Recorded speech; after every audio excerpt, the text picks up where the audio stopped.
Chief of army staff general Asim Munir سے world junior squash champion محمد حمزہ نے ملاقات کی۔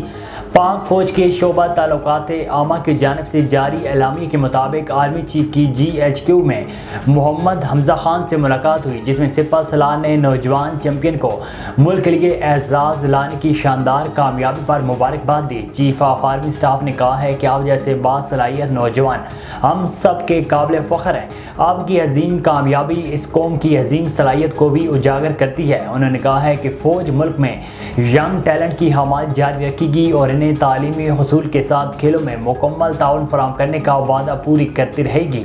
ISPR کے مطابق آرمی چیف نے مزید کہا ہے کہ ہمارے نوجوان اس ملک کا مستقبل ہیں اور توجہ، لگن اور محنت کے ساتھ ایسا کچھ نہیں جو پاکستان حاصل نہیں کر سکتا۔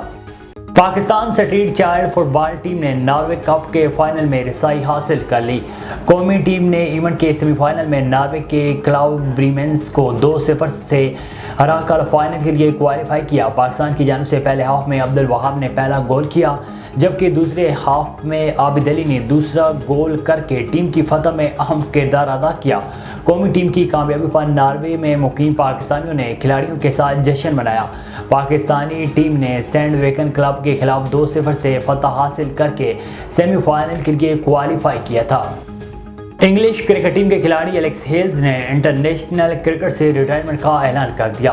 ریٹائرمنٹ کا اعلان کرتے ہوئے ہیلز کا کہنا تھا کہ انٹرنیشنل کرکٹ سے ریٹائرمنٹ کا فیصلہ کیا ہے۔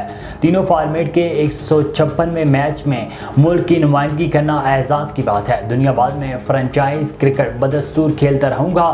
انگلش کرکٹر نے مزید کہا ہے کہ مجھے اس بات کی خوشی زیادہ ہے کہ انگلینڈ کے لیے میرا آخری ورلڈ کپ فائنل جیتنا تھا۔ ہیلز نے کرکٹ لیگز کی خاطر انگلینڈ کرکٹ بورڈ کا سینٹرل کنٹریکٹ چھوڑنے کا فیصلہ کیا۔ انہوں نے 11 ٹیسٹ، 70 ایک روزہ اور 75 T20 میچز میں انگلش ٹیم کی نمائندگی کی۔